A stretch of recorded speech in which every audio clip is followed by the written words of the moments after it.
Hello students, आज हम discuss करने जा रहे हैं चैप्टर बायोमोलिक्यूल्स का एक topic that is the proteins. The most important biomolecule in our body is the protein. क्या है प्रोटीन? क्या होता है प्रोटीन?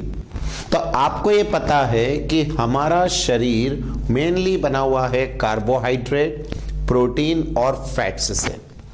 अब कार्बोहाइड्रेट जो होता है वो मेनली हमारी बॉडी का क्या है? बायोफ्यूल। What is biofuel? जैसे हम गाड़ी में पेट्रोल डीजल डलाते हैं, गाड़ी चलती है, पेट्रोल डीजल खत्म हो जाता है, बट ये तो नहीं कहेंगे कि गाड़ी पेट्रोल और डीजल की बनी हुई है। हाँ, लेकिन गाड़ी को चलाने के लिए इंपॉर्टेंट है। सिमिलरली हम एक गाड़ी हैं और हमारे अंदर अगर क्या डलता है? कार्बोहाइड्रेट, तो हम चलते हैं। तो carbohydrate act as a biofuel. But जो हमारा शरीर है, जैसे गाड़ी काय की बनी हुई है, फाइबर्स की, लोहे की, जो भी चीजें उसमें लगी हैं, वैसे ही हमारा जो शरीर है वो प्रोटीन का बना हुआ है। That means building block of our body is the protein. आपकी किडनी बनी है तो प्रोटीन की बनी है, आपका स्टमक बना है तो प्रोटीन का बना है, आपकी मसल्स हैं तो प्रोटीन की बनी हुई है। तो प्रोटीन जो बायोमोलिक्यूल है वो हमारे शरीर में बिल्डिंग ब्लॉक का काम करता है। तो जिसके अंदर प्रोटीन का ज्यादा अमाउंट रहता है उसकी बॉडी हेल्दी होती है, और अगर प्रोटीन कम होने लगेगा तो आपकी बॉडी वेस्ट हो जाएगी। वेस्ट का मतलब होता है पतली हो जाना। तो ये है प्रोटीन का main importance, it is our building block. तो पहली चीज तो क्लियर है कि आंसर प्रोटीन हमारे शरीर को बनाता है। अब हम इसको यहां क्यों डिस्कस कर रहे हैं? तो भली प्रोटीन हमारे शरीर को बना रहा है, लेकिन it is made up of total chemicals, carbon, nitrogen, oxygen, hydrogen, और मेनली इसमें नाइट्रोजन ज्यादा होता है, इसीलिए हम इसको कहते हैं protein is the nitrogen rich compound. But nitrogen rich का ये मतलब नहीं दूसरे नहीं है, कार्बन, हाइड्रोजन, ऑक्सीजन सब इसके अंदर प्रेजेंट रहता है। तो अब हम इसको डिस्कस करते हैं थोड़ा डिटेल में, बट आपको क्लियर है आपकी बॉडी का बिल्डिंग ब्लॉक। तो protein is the most abundant biomolecule. सबसे ज्यादा कार्बोहाइड्रेट, फैट्स, लिपिड्स, विटामिन्स, इन सब में सबसे ज्यादा होने वाला क्या है? Protein is the abundant biomolecule. Second thing is that इसके जो चीफ सोर्स है जहां से आपको प्रोटीन मिलेगा, आपने सुना होगा मिल्क, मिल्क से प्रोटीन मिलेगा, चीज से प्रोटीन मिलेगा, दाल में, पल्सेस में रहता है, पीनट्स में, फिश में, मीट में। तो ये सारी चीजें जब हम खाते हैं तो हमारे शरीर में प्रोटीन जाता है। और आपने शायद सुना होगा सोयाबीन, सोयाबीन में सबसे ज्यादा प्रोटीन होता है, that is said to be glycine max, उसका नाम ही यही है। तो प्रोटीन बहुत ज्यादा रहता है सोयाबीन के अंदर। एंड इनका क्या ज्यादा है? High molecular mass, complex biopolymer of amino acid. तो आपको मैं बता दूं, एक है ये अमीनो एसिड, सपोज ये रही एक amino acid, now it combines with another amino acid, it combines with another amino acid, और ऐसे करते करते कई सारे अमीनो एसिड मिलके प्रोटीन बनाते हैं। और मिनिमम 100 अमीनो एसिड चाहिए, 100, तब जाके प्रोटीन बनता है। ये तो मिनिमम 100 है, मैक्सिमम में तो 1000, 2000 इतने इतने अमीनो एसिड जाते हैं। तो जब भी प्रोटीन बनता है उसका क्या ज्यादा होता है? मॉलिक्यूलर मास ज्यादा होता है। और क्योंकि ये एक पॉलीमर है जो हमारे शरीर में बन रहा है, इसीलिए इसका नाम क्या है? बायोपॉलीमर।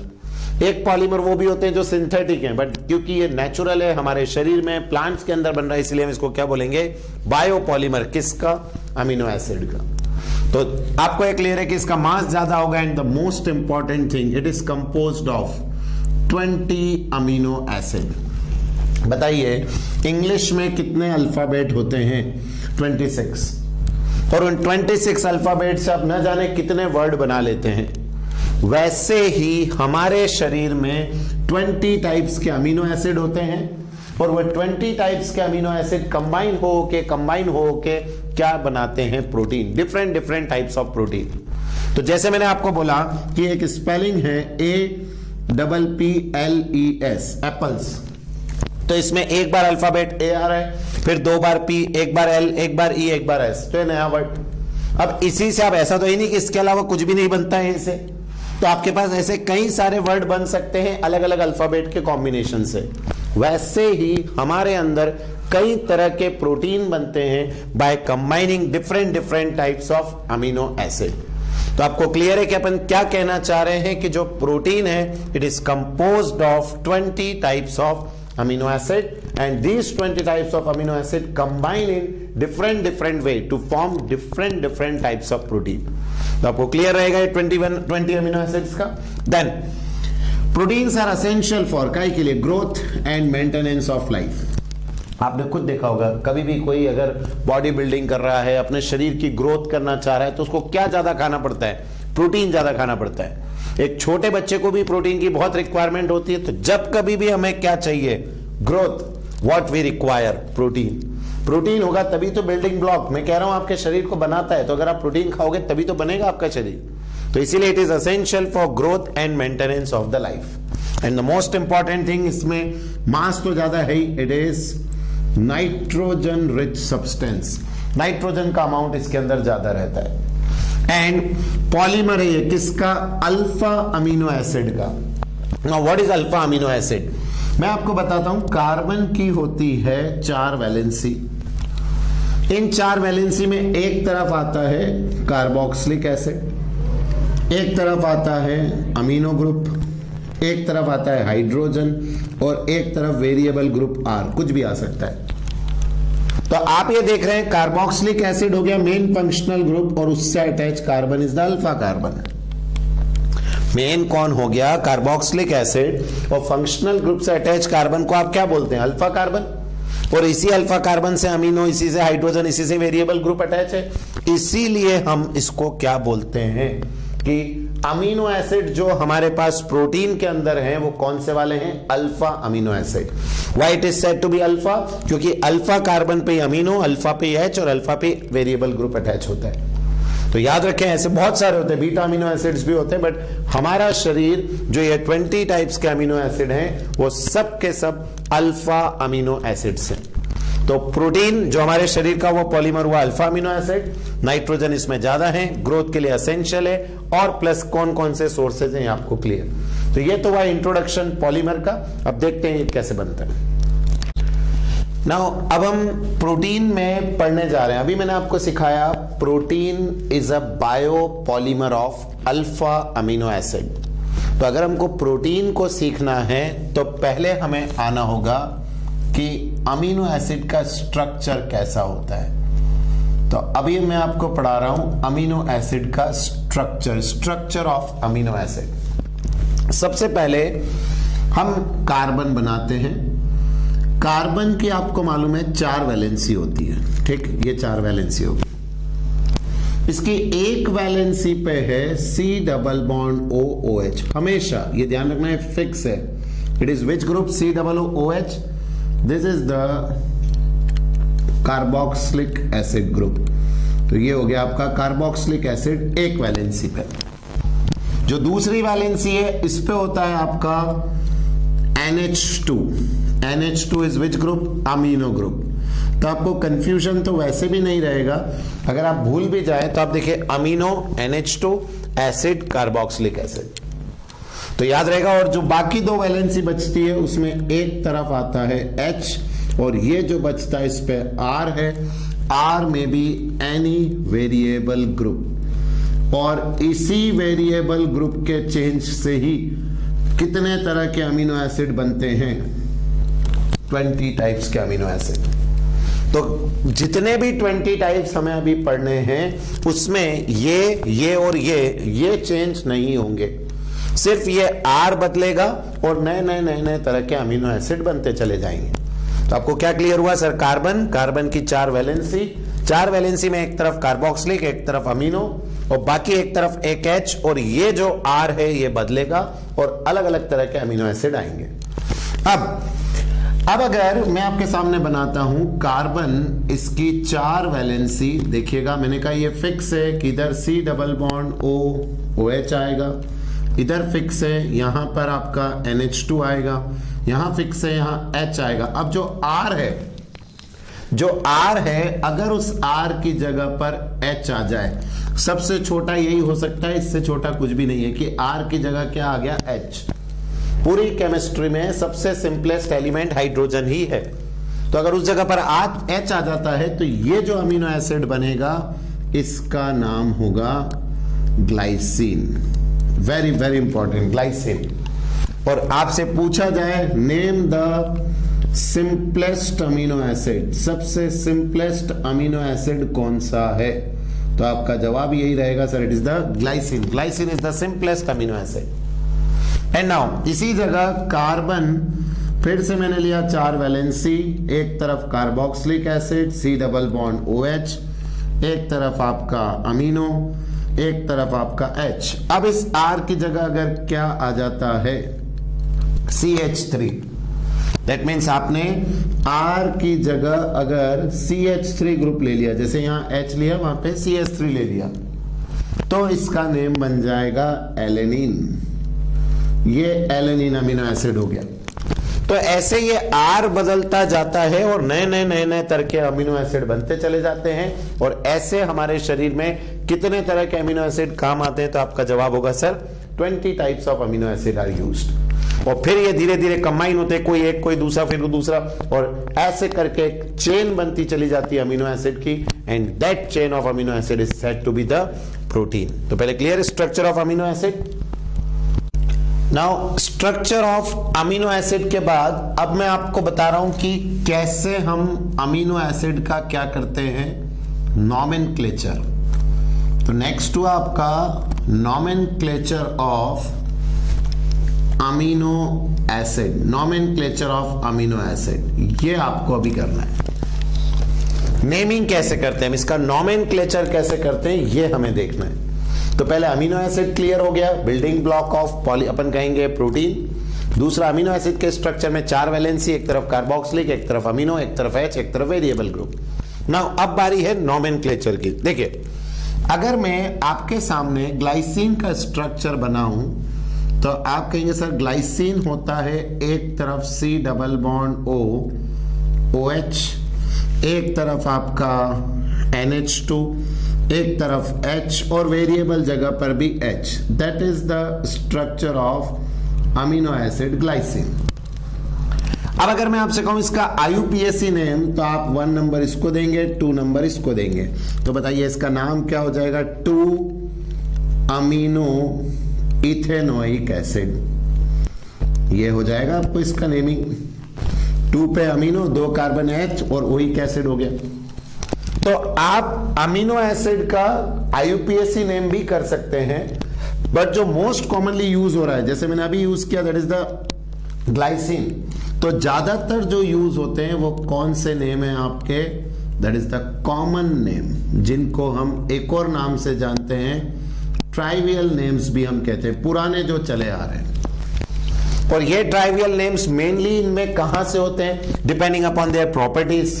अब आप कहेंगे सर प्रॉपर्टी कैसे, जैसे ये ग्लाइसिन जो है ये बहुत ज्यादा स्वीट इन टेस्ट होता है। Glycine is sweet in taste, और इस स्वीट इन टेस्ट, स्वीट के लिए एक वर्ड होता है ग्लाइकोज, ये ग्रीक में वर्ड है फॉर स्वीट। तो उसी से इसका नाम पड़ गया ग्लाइसिन, क्योंकि ये amino acid sweet in taste होता है। तो आप समझ रहे हैं मेनली हम जो कॉमन नेम रखते हैं, ट्राइवियल नेम, वो बेस्ड ऑन द प्रॉपर्टी या फिर किसी से जिससे वो मिल रहा है। जैसे एक अमीनो एसिड होता है जिसका नाम है टायरोसिन। अब एक्चुअल में टायरोसिन वर्ड आया टायरोस से, and tyros is a word for cheese. तो चीज से क्योंकि ये मिलता है, चीज के अंदर ये वाला अमीनो एसिड है, इसीलिए इसका नाम टायरोसिन पड़ गया। तो हम जानते हैं कि हम इनके IUPAC नेम कर सकते हैं, बट मेनली अमीनो एसिड में क्या यूज होते हैं वो है इनके कॉमन नेम। एंड नाउ अब कॉमन नेम के बाद इनको लिखने का तरीका क्या है। इनको मेनली जैसे ग्लाइसिन अभी तो मैंने पूरा लिखा, बट असल में इसको जब लिखते हैं तो केवल शुरू के 3 लेटर्स का इस्तेमाल करते हैं। That means glycine is represented as GLY only, tyrosine is represented as TYR only, alanine is represented as ALA only, that is the abbreviation for alanine. और कई बार तो इनके से पहले लेटर ही यूज कर लेते हैं, लेकिन क्योंकि कई सारे, जैसे टायरोसिन भी है, एक अमीनो एसिड का नाम ट्रिप्टोफैन भी है, तो अब टायरोसिन और ट्रिप्टोफैन का तो दोनों का कैपिटल T रहेगा, इसलिए मेनली ये 3 वर्ड वाला यूज होता है। तो अमीनो एसिड को रिप्रेजेंट कैसे करते हैं, in short abbreviated form by using first 3 letters. And naming कैसे करते हैं, तो आप कहेंगे sir by common name, IUPAC भी हो सकता है, बट यूज कॉमन नेम ही करते हैं, which is mainly based on their property और फ्रॉम द सोर्स जिससे हमने इसको क्या किया है, डिराइव। तो क्लियर इसका नोमेनक्लेचर। नाउ अब हम पढ़ेंगे classification of amino acid. Structure हमने पढ़ लिया, नोमेनक्लेचर अब हो गया। Now the next topic is the classification. Classification of amino acid, कैसे हम इनको क्लासिफाई करेंगे ये अब हम देखने जा रहे हैं। क्लासिफिकेशन ऑफ अमीनो एसिड, ठीक। कई सारे इसके टाइप्स रहेंगे। इस क्लासिफिकेशन में पहला जो हम क्लासिफिकेशन कर रहे हैं वो है on the basis of, her classification का कोई ना कोई बेसिस होता है कि आप उसको किस बेस्ड पे क्लासिफाई कर रहे हैं। यहां पर है on the basis of relative number of, on the basis of relative number of कौन से ग्रुप, कार्बोक्सिल एंड आपके अमीनो ग्रुप, इन दोनों के बेसिस पे कि ये कितने कितने हैं, on the basis of relative number of carboxyl and amino group. देखिए अभी समझेंगे तो और क्लियर होगा। इसमें सबसे पहला जो है वो है हमारा न्यूट्रल अमीनो एसिड। सबसे पहला न्यूट्रल अमीनो एसिड। क्या होता है न्यूट्रल? न्यूट्रल अमीनो एसिड वो है जिसमें आपका carboxyl group and amino group, carboxyl and amino group are equal in number. दोनों अगर बराबर हों तो हम उसको क्या कहेंगे, न्यूट्रल अमीनो एसिड कहेंगे। एग्जाम्पल देखिए, जो अभी आपने पढ़ा कार्बन 4 वैलेंसी, एक तरफ COOH, एक तरफ है आपका NH2 ग्रुप, ये है H और यहां पर भी H आ जाए तो बताओ क्या बनता है, ग्लाइसिन। हमें ये नजर आ रहा है कि हमारे अमीनो एसिड में ये जो है carboxylic acid, it is which group, acidic group. हमारे पास जो है ये NH2, it is which group, it is the basic group. तो आपके अमीनो एसिड में अगर एसिडिक ग्रुप और बेसिक ग्रुप दोनों बराबर नंबर के हों, एक ये और एक ये, तो बताइए जो अमीनो एसिड बनेगा उसको आप क्या कहेंगे, न्यूट्रल। तो हम यही तो क्लासिफाई कर रहे हैं on the basis of relative number. तो रिलेटिव नंबर में अगर कार्बोक्सिलिक और अमीनो दोनों बराबर नंबर से हैं तो जो अमीनो एसिड आपका ऑब्टेंड होगा वो होगा न्यूट्रल अमीनो एसिड। अब इसी में अगर मैं आपसे बात करता हूं second, that is the basic amino acid. आप नाम से ही समझ जाएंगे, बेसिक अमीनो एसिड वो होगा जिसमें कौन सा ग्रुप बढ़ जाएगा, अमीनो ग्रुप। अगर बराबर है तो न्यूट्रल। अब देखिए मैंने यहां पर क्या किया, ये रहा आपका कार्बन, ये इसकी 4 वैलेंसी, एक तरफ C डबल बॉन्ड OH, एक तरफ आपका NH2, यहां पर H। अब जो R ग्रुप है, अगर यहां पर 1 2 3 4 और फिर आ जाए NH2, ये आपका अगर बनता है, ये मैंने आपके सामने स्ट्रक्चर बनाया, 4 बार CH2 और ऊपर NH2। तो बताइए इस अमीनो एसिड में जिसका नाम है लाइसिन, इसको हम लाइसिन बोलते हैं। मैंने कहा ना ये तीनों चीजें सेम रहेंगी, सिर्फ R बदलेगा। तो अगर R की जगह क्या आ जाए, CH2 CH2 CH2 CH2 NH2। तो अब बताएं NH2 ग्रुप कितने हो गए, 1 और 1 2। तो 2 NH2 ग्रुप और कार्बोक्सिलिक 1, बताओ कौन सा ग्रुप ज्यादा हो गया, सर अमीनो ग्रुप ज्यादा हो गया। अमीनो मतलब कौन सा ग्रुप ज्यादा हो गया, सर बेसिक ग्रुप ज्यादा हो गया। इसीलिए ये अमीनो एसिड कौन सा बन गया, बेसिक अमीनो एसिड। तो अगर एसिडिक ग्रुप और बेसिक ग्रुप बराबर तो न्यूट्रल। एग्जांपल ग्लाइसिन, अगर बेसिक ज्यादा तो बताइए कौन सा हो गया आपका, बेसिक अमीनो एसिड। मतलब अमीनो ग्रुप अगर कार्बोक्सिल से ज्यादा हो जाए। अब तीसरा आप खुद मुझे बताएं, अगर हम थर्ड की बात करेंगे तो it is acidic amino acid. और इतना पढ़ने के बाद आपको वैसे ही बन जाएगा what is acidic amino acid, जिसमें कार्बोक्सिलिक एसिड नंबर में ज्यादा हो, दोनों बराबर न्यूट्रल। बेसिक ज्यादा हो गए मतलब अमीनो तो बेसिक। तो अब कार्बोक्सिलिक एसिड को देखें, ये रहा carbon 4 valency, C double bond OH, then NH2 फिर H, और यहां पर अगर C और C double bond O OH अगर आ जाए तो आप देख रहे हैं कार्बोक्सिलिक एसिड ज्यादा हो गए as compare to amino group. तो ये जो बनेगा ये आपका हो जाएगा एसिडिक, और ये जो एग्जांपल आपके सामने it is the aspartic acid. ये अमीनो एसिड का नाम एस्पार्टिक एसिड है। तो इसमें दोनों एसिडिक बेसिक बराबर थे। इसमें आप देख रहे हैं बेसिक ग्रुप आपके पास 2 हो गए, इसमें आप देख रहे हैं आपके पास एसिडिक ग्रुप ज्यादा हो गए as compare to basic. So depending upon their relative number, there are 3 types of amino acid: neutral, basic and acidic. तो first classification clear. Now second classification जो है amino acid का वो है on the basis of nutrition. पहला था on the basis of relative number of carboxylic acid and amino group. अब है nutrition. Nutrition मतलब हमें खाना पड़ेगा या नहीं खाना पड़ेगा। अब देखो एक वर्ड यहां लिखा हुआ है, first is essential amino acid, और मैंने ये सारे एग्जाम्पल दिए। सबसे पहली बात तो मैं कहूंगा इसको स्टार मार्क कर लेंगे, ये नीट और IIT में आ चुका है, इसीलिए मैंने यहां पर ये सारे एग्जाम्पल लिखे। तो आप सभी को याद होना है अगर आप कंपटीशन के लिए प्रिपेयर करें कि असेंशियल अमीनो एसिड के क्या नाम है और नॉन असेंशियल अमीनो एसिड के क्या नाम है। अब मुझे सिर्फ आपको यह बताना है कि असेंशियल अमीनो एसिड क्या होता है और नॉन असेंशियल क्या होता है। What do you mean by essential? जरूरी।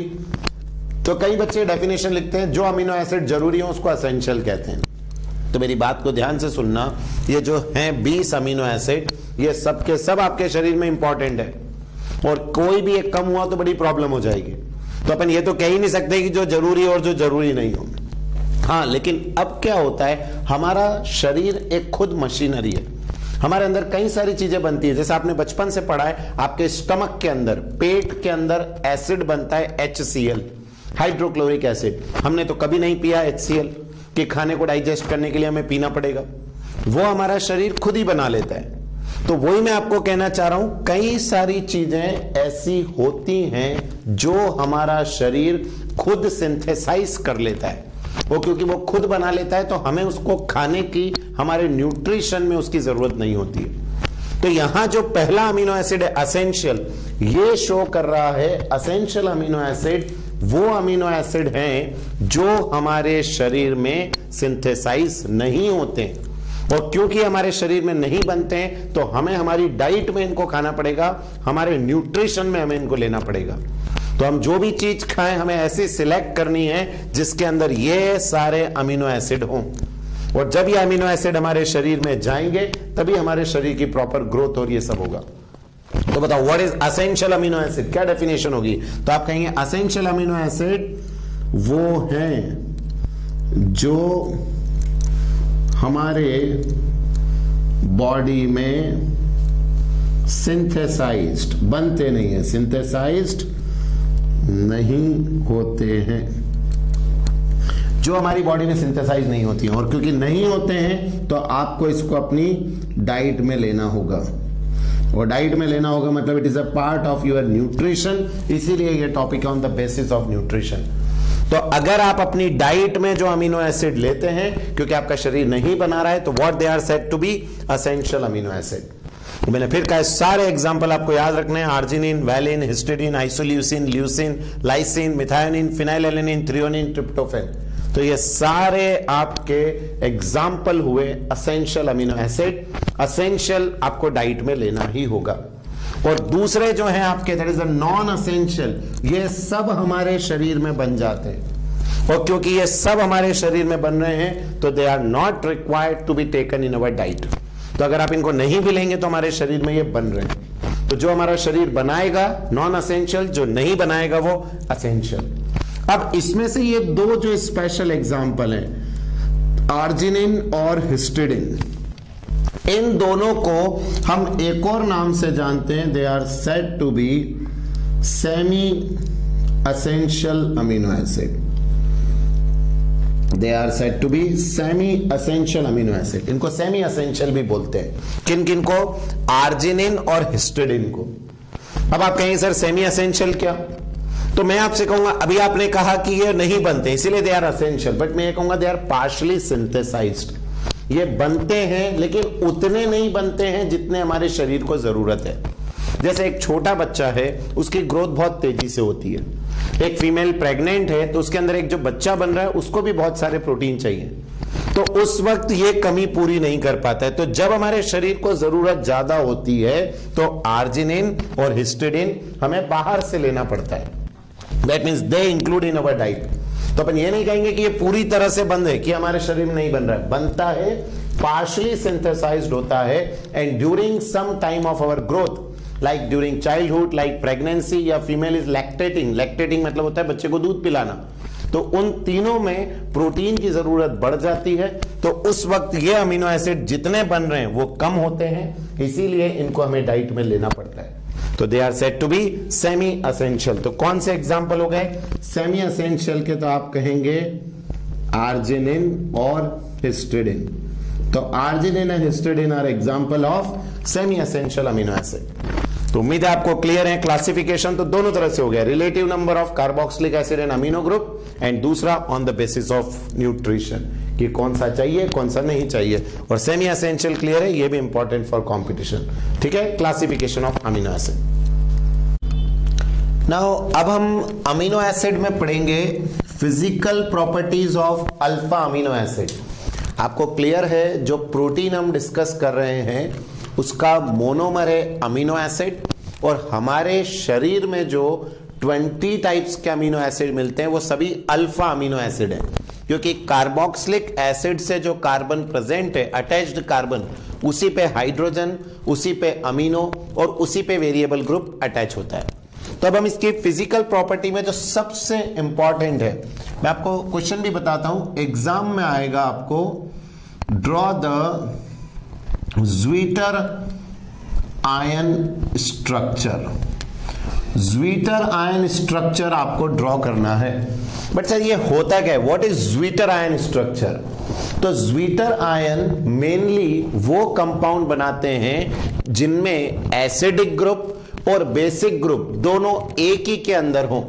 अब आप कहें सर इसका क्या मतलब, दोनों एसिडिक और बेसिक? देखिएगा, ये रहा कार्बन, कार्बन की कितनी वैलेंसी होती है बताइए सर? 4 वैलेंसी होती है। अब इन 4 वैलेंसी में एक तरफ है C double bond O OH, amino acid में यही पढ़ा आपने, एंड एक तरफ है आपका दैट इज द NH2, एक तरफ आपके पास होता है H, और इस तरफ कोई सा भी वेरिएबल ग्रुप R। ये आपका अटैचमेंट रहता है।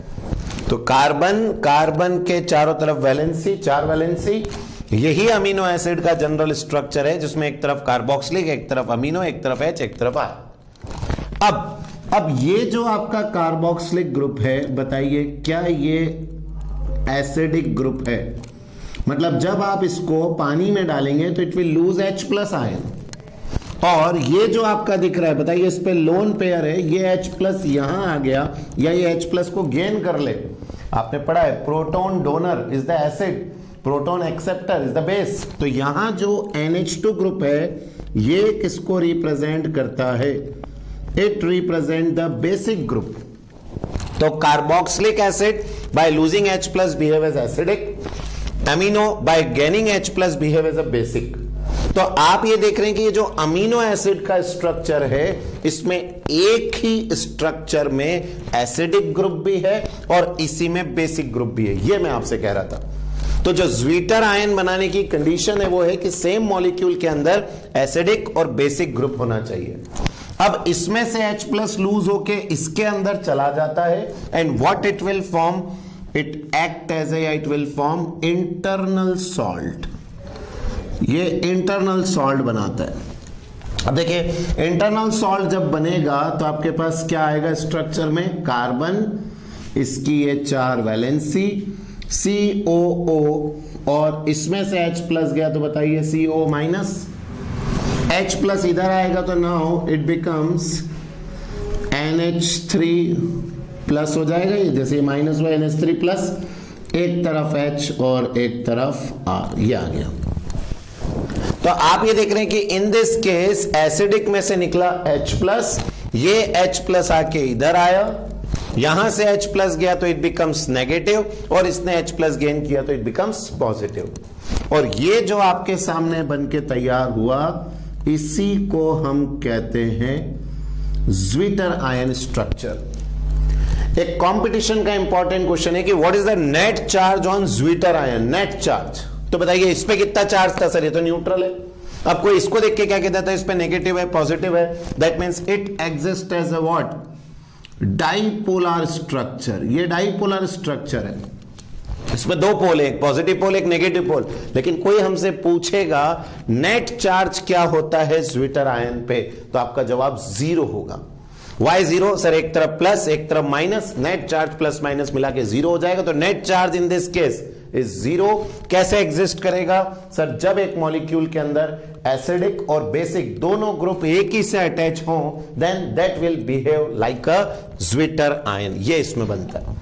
और रही बात इसकी और फिजिकल प्रॉपर्टीज की कहें तो amino acids are soluble in water, they will form the salt. किस तरह का सॉल्ट बनाएंगे, they will form internal salt, and all alpha amino acid exist as crystalline solid, solid के फॉर्म में ये एग्जिस्ट करेंगे। बट ज्विटर आयन इसका द मोस्ट इंपॉर्टेंट जो आपको बनना चाहिए। तो ड्रॉ करेंगे zwitterion of amino acid. Now अब अमीनो एसिड में एक और इंपॉर्टेंट क्वेश्चन ज्विटर आयन के बाद, वो है what is iso electric point.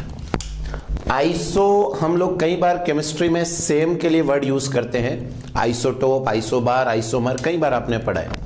वैसे ही एक और वर्ड है आइसो इलेक्ट्रिक पॉइंट। मैं आपको पहले क्या कहूंगा, अमीनो एसिड के स्ट्रक्चर को देखें। ये रहा कार्बन, कार्बन की ये आपके पास 4 वैलेंसी, ठीक है। नाउ अब आपको मालूम है कि यहां पर है आपका कार्बोक्सिलिक एसिड COOH, एक तरफ है आपका that is the amino group NH2 group, एक तरफ H है और एक तरफ आपके पास R है। पहले तो ये क्लियर होता है अमीनो एसिड का स्ट्रक्चर। नाउ अब इसने अपने अंदर से H प्लस लूज किया, इट बिकम्स नेगेटिव। ये H प्लस इसने गेन किया और यहां आके जैसे ही H जुड़ा इट बिकम्स पॉजिटिव। ये जो आपके सामने बन के तैयार हो गया, that is the zwitter ion. ये ज्विटर आयन स्ट्रक्चर है। अब अभी आपसे मैं पूछूंगा बताओ इसमें कितना चार्ज है, तो आप कहेंगे सर नेगेटिव जितना है उतना ही पॉजिटिव है, नेट 0 हो गया। नाउ अब मैं अगर अभी इसको एक इलेक्ट्रिक फील्ड में रखता हूं, इलेक्ट्रिक फील्ड दैट मींस जैसे सपोज मैंने यहां लगा दिया और एक यहां लगा दिया, ये इलेक्ट्रिक फील्ड अप्लाई कर दिया। बताओ यहां पॉजिटिव है तो ये सपोज मैंने नेगेटिव ले लिया, यहां नेगेटिव है मैंने इसको पॉजिटिव ले लिया। इलेक्ट्रिक फील्ड लगाई, पॉजिटिव नेगेटिव की प्लेट्स, उसके बीच में इस अमीनो एसिड को अभी रखा। बताइए ये किधर जाएगा, आपका जवाब है सर कहीं भी नहीं जाएगा। इसका नेट मूवमेंट ना तो इस रॉड की तरफ होगा नेगेटिव, ना उस रॉड की तरफ होगा पॉजिटिव, कहीं भी वो मूव नहीं करेगा, क्योंकि जितना इधर जाएगा उतना इधर जाएगा, नेट मूवमेंट 0। ना अब मैंने क्या किया, सपोज करिए इस अमीनो एसिड को मैंने डाल दिया एक बेसिक सॉल्यूशन में। बहुत ध्यान से समझना, आपने इसको एक बेसिक सॉल्यूशन में डाल दिया जिसमें प्रेजेंट है OH माइनस। बेसिक मतलब यही होता है। अब ये OH माइनस क्या करेगा, ये जो आपका NH3 प्लस है यहां से H प्लस निकाल के क्या बना देगा, H2O। OH माइनस को काई की जरूरत है, H प्लस। तो आपने इस अमीनो एसिड को बेसिक सॉल्यूशन में डाला, बेसिक का OH माइनस और यहां का H प्लस, दोनों ने मिलकर क्या बना दिया, H2O। तो बताइए अब ये अमीनो एसिड कैसा हो जाएगा, कार्बन, ये रही 4 वैलेंसी, COOO माइनस, यहां पर H, यहां पर R, और ये बच जाएगा आपका NH2 इस तरह से। दैट मीन्स आपका ये जो अमीनो एसिड अभी न्यूट्रल था, now it becomes negatively charge when placed in basic solution. क्यों सर, बेसिक में जो OH माइनस था उसने यहां से H प्लस को लिया, H प्लस इससे जुड़ा H2O, तो बताओ इसका चार्ज खत्म हो जाएगा, तो ये नेट नेगेटिव हो जाएगा। और नेट नेगेटिव होने का मतलब ये हो गया anion. Now it move towards कौन सी रॉड, आपके एनोड की तरफ, दैट मींस पॉजिटिव की तरफ ये जाने लग जाएगा। एनायन जिधर जाता है उस रॉड को एनोड बोलते हैं। दैट मींस अगर हम बेसिक सॉल्यूशन में डाल देंगे then there occur net migration towards कौन सा, आप कहेंगे sir positive. Net migration towards positive हो जाएगा, मतलब वो एनोड की तरफ मूव करने लग जाएगा इन बेसिक मीडियम। सिमिलरली अब मैं अगर इस अमीनो एसिड को काय में डाल देता हूं एसिडिक सॉल्यूशन में, एसिडिक में क्या मिलेगा, H+, तो ये H+ इस CO- के साथ अटैच हो जाएंगे और ये क्या बन जाएगा, कार्बोक्सिलिक एसिड। मतलब आप ये देखेंगे कि सर एसिडिक का H+ इस पे गया, ये कार्बन की 4 वैलेंसी, COO के साथ कौन आ गया, H, जहां H है वहां H, यहां पर R, और ये आपका NH3+, ये एज इट इज बना रहेगा, ये आपके पास आ गया। तो आप ये नोटिस कर रहे हैं कि अगर हम इस अमीनो एसिड को काय में डालते हैं एसिडिक सॉल्यूशन में, एसिडिक में क्योंकि क्या है आपके पास H+ जो कि इससे जुड़ जाएगा, इससे जुड़ के बना देगा COOH, तो नेट अब आपके अमीनो एसिड पे कौन सा चार्ज आ गया, पॉजिटिव। और पॉजिटिव आ गया तो बताओ ये किस तरफ जाएगा, टुवर्ड्स नेगेटिव। तो हम कहेंगे यहां पर क्या होगा, net migration towards which rod, negative rod. और नेगेटिव कैटायन जिधर जाता है उसको क्या कहेंगे, कैथोड, मतलब ये कैथोड की तरफ मूव करने लग जाएगा। तो amino acid zwitter ion case में कहीं नहीं जाएगा, बेसिक सॉल्यूशन में एनोड पे जाने लग गया, एसिडिक सॉल्यूशन में कैथोड पे जाने लग गया। अब हमने ऐसा, ये तो देखिए हर अमीनो एसिड का अलग अलग रहेगा क्योंकि R अलग अलग है, किसी में R में बेसिक ज्यादा होता है जैसा अपन ने पढ़ा था लाइसिन में, किसी में एसिडिक ज्यादा होता है जैसा एस्पार्टिक एसिड में।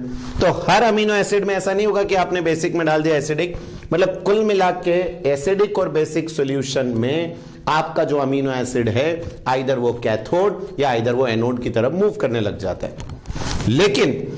लेकिन अगर हम कुछ ऐसा पीएच सेट करें, एसिडिक बेसिक जो भी XYZ, हर अमीनो एसिड का अपना अपना एक पीएच आएगा, एक ऐसा पीएच जब अमीनो एसिड के ऊपर नेट चार्ज कितना होता है, 0, नेट चार्ज 0। और नेट चार्ज 0 का मतलब आप समझ सकते हैं जितना पॉजिटिव उतना नेगेटिव, तो जितना पॉजिटिव होगा तो उस तरफ नेगेटिव रॉड उसका खींचेगी, जितना नेगेटिव होगा तो इस तरफ रॉड बराबर पॉजिटिव खींचेगी। मतलब मैं ये कहना चाह रहा हूं एक पर्टिकुलर पीएच पे अमीनो एसिड पे नेट चार्ज हो जाता है 0, दैट मींस उस वक्त अगर हम उसको इलेक्ट्रिक फील्ड में डालेंगे तो ना तो वो पॉजिटिव की तरफ जाएगा ना वो नेगेटिव की तरफ जाएगा, दैट मींस उसका नेट मूवमेंट 0 आएगा। ये आपको बोलना चाह रहे हैं। और उसी पीएच को, जिस पीएच पे ऐसा होगा, क्या होगा कि अमीनो एसिड कहीं मूव ना करे under the influence of electric field, उसी पीएच को हम बोलते हैं iso electric point of that amino acid. Her amino acid का अपना अपना आइसो इलेक्ट्रिक पॉइंट आएगा। तो डेफिनेशन क्लियर है कि हाँ सर बेसिक में अलग मतलब पीएच चेंज, एसिडिक में अलग मतलब पीएच चेंज, मतलब हर एक अमीनो एसिड का ऐसा एक पीएच आता है जब उसका नेट माइग्रेशन 0 हो जाता है, ना वो एसिडिक की तरफ जाएगा ना बेसिक, मतलब कहें तो ना एनोड ना कैथोड। तो अब देखें इसकी डेफिनेशन और आपको क्लियर रहेगी।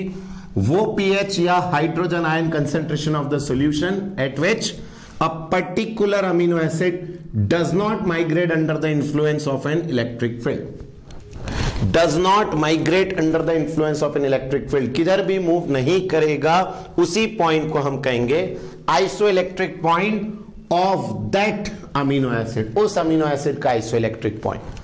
तो आपको क्लियर है कि हाँ सर अगर अमीनो एसिड का अगर आपने पीएच चेंज किया then it will either move toward cathode और एनोड, बट एक ऐसा पर्टिकुलर पीएच आएगा जब वो कैसे एग्जिस्ट करेगा, ज्विटर आयन, मतलब जितना नेगेटिव उतना पॉजिटिव, नेगेटिव वाला किस तरफ खिंचाना चाहेगा, पॉजिटिव, पॉजिटिव वाला किधर खिंचाना चाहेगा, नेगेटिव, लेकिन दोनों चार्ज क्योंकि बराबर है तो वो कहीं मूव नहीं करेगा और उसी को हम कहेंगे आइसो इलेक्ट्रिक पॉइंट।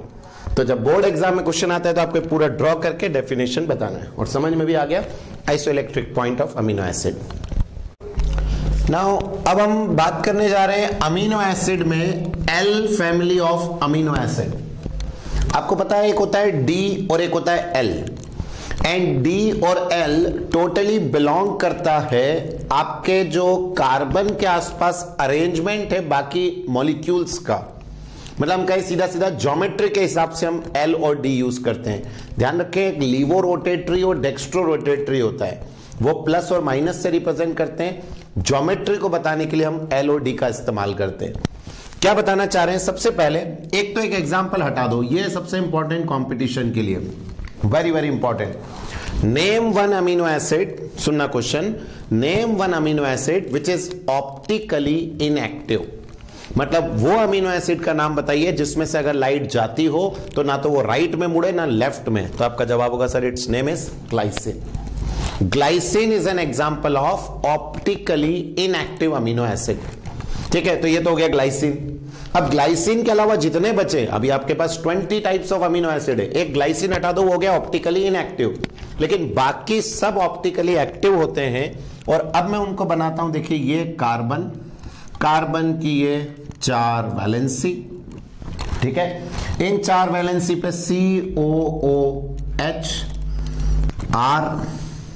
RH और ये आपका NH2, और इसी का एक और जो आइसोमर होगा, ऑप्टिकल आइसोमर जिसको हम बोलेंगे, कार्बन 1 2 3 4, यहां पर COOH, R, ये आ गया आपका NH2 और ये H। आप चाहें तो H और R को ऊपर नीचे कर सकते हैं।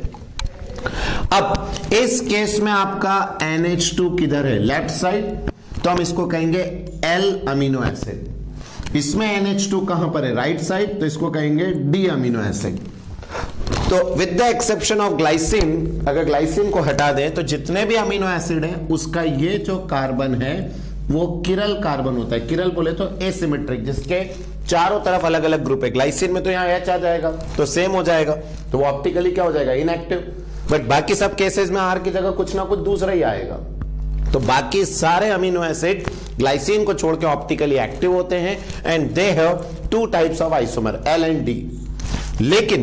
लेकिन जितने भी नेचुरली अकरिंग, समझना, नेचुरली मतलब आप समझ रहे हैं कि नेचर से जो हमें मिल रहे हैं, नेचुरली अकरिंग जितने भी अमीनो एसिड हैं, they all belongs to L family. इसीलिए हमने यहां कहा L family of amino acid.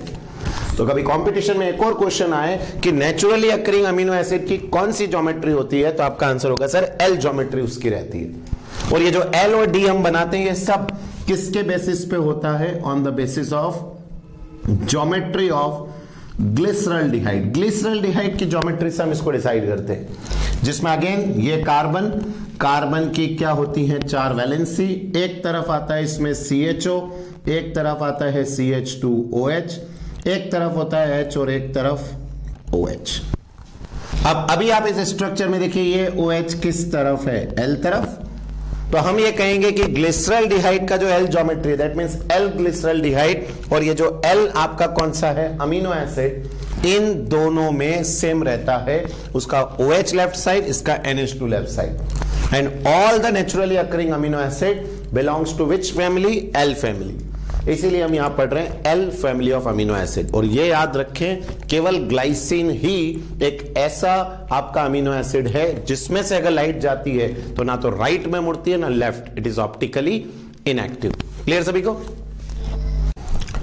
अब हम प्रोटीन में सबसे इंपॉर्टेंट टॉपिक पढ़ने जा रहे हैं जिसका नाम है peptide bond. The most important question that is asked in board exam, peptide bond, या इसी को एक और नाम से जानते हैं पेप्टाइड लिंकेज। कुछ भी आप इसमें कह सकते हैं, पेप्टाइड बॉन्ड कह लीजिए या पेप्टाइड लिंकेज कह लीजिए, दोनों एक ही है। क्या होता है सर पेप्टाइड बॉन्ड या peptide linkage? Protein is a polymer, ठीक है, प्रोटीन एक पॉलीमर है। मैं आपसे कहूंगा जैसे ये छोटी छोटी कड़ियां मिलके, ये हम कहें ऐसा एक एक एक एक मिलेगा तो आपको एक बड़ी चेन मिलेगी, बराबर। इसमें जो सिंगल रहता है इसको आप क्या बोलते हैं? Sir it is monomer. Mono मतलब सिंगल, मर मतलब यूनिट, सिंगल यूनिट। और जब ऐसी ढेर सारी यूनिट्स मिल जाती हैं तो आप क्या बोलते हैं? इट इज पॉलीमर, बहुत सारी यूनिट। पॉली मतलब बहुत सारी, मर मतलब यूनिट। तो आपको मोनोमर पॉलीमर वर्ड समझ में आता है कि whenever monomer combine it forms a large structure having high molecular mass, क्योंकि मालूम है एक एक का कम होगा तो सबका मिला के ज्यादा ही आएगा, तो it is said to be polymer. Similarly protein जो हम पढ़ रहे हैं इट इज अ पॉलीमर, और प्रोटीन का जो मोनोमर है वो कौन है? आपका अमीनो एसिड। तो amino acid is the monomer, it combine to form the polymer that is said to be the protein. यही होगा। अब ये जो मोनोमर आपस में जुड़ रहे हैं, जैसे ये यहां पर जुड़ रहा है, ये यहां पर जुड़ रहा है, ये यहां पर जुड़ रहा है, तो कोई तो बॉन्ड होगा ना जो इनको आपस में जोड़ रहा है। बस उसी बॉन्ड को हम यहां पेप्टाइड बॉन्ड कहते हैं। तो पेप्टाइड बॉन्ड क्या हुआ? जो अमीनो एसिड को आपस में लिंक करने का काम करता है, लिंकेज का काम करता है, उसी को हम पेप्टाइड बॉन्ड बोलेंगे। और जिस बॉन्ड के थ्रू, अब जब ये बनता है, देखिए आपने पढ़ा है, अगर दो मोनोमर जुड़े और कोई बाय प्रोडक्ट ना निकले तो उसको हम बोलते हैं एडिशन पॉलीमराइजेशन। लेकिन दो मोनोमर जुड़े और कुछ एलिमिनेट हो, either HCl, either H2O, either NH3, कोई भी by product, then it is said to be condensation polymer. तो यहां जो हम बनेंगे पेप्टाइड बॉन्ड में, it is an example of condensation polymerisation, क्योंकि जब अमीनो एसिड जुड़ेंगे तो it result in the elimination of by product, water इसमें से निकलता है। तो देखो मैं बना के बताता हूं आपको। सबसे पहले मैंने लिया कार्बन, ये रही कार्बन की 4 वैलेंसी, ठीक। एक तरफ है C double bond O, OH, अब तो ये आपको इजी है सर, एसिड। अमीनो के लिए NH2, ये आपका अमीनो, एक तरफ H, एक तरफ R। That is an example of one amino acid. Now it is combining with another amino acid having carbon, again 4 valency, C double bond O, OH, एक तरफ H, एक तरफ R, और यहां पर आपका NH2। ये तो हो गए आपके 2 अमीनो एसिड। कोई से भी अमीनो एसिड हो सकते हैं क्योंकि मैंने दोनों जगह RR लिखा है। अब एक अमीनो एसिड का कार्बोक्सिलिक ग्रुप, दूसरे वाले का अमीनो ग्रुप, ये दोनों यहां पर मिल जाते हैं। एक अमीनो एसिड का तो OH, दैट इज कार्बोक्सिलिक का OH, एक अमीनो एसिड का अमीनो का H, दोनों कंबाइन होंगे। बताओ H और OH मिलकर क्या बना देंगे? H2O, और यहां से ये H2O बाहर। बोलो आगे समझ में कि it is an example of condensation polymerisation. और जो बचेगा, क्या बच रहा है यहां पर as it is? Sir NH2 as it is बच रहा है। फिर आगे कार्बन, उसमें एक तरफ H, एक तरफ R, फिर C double bond O।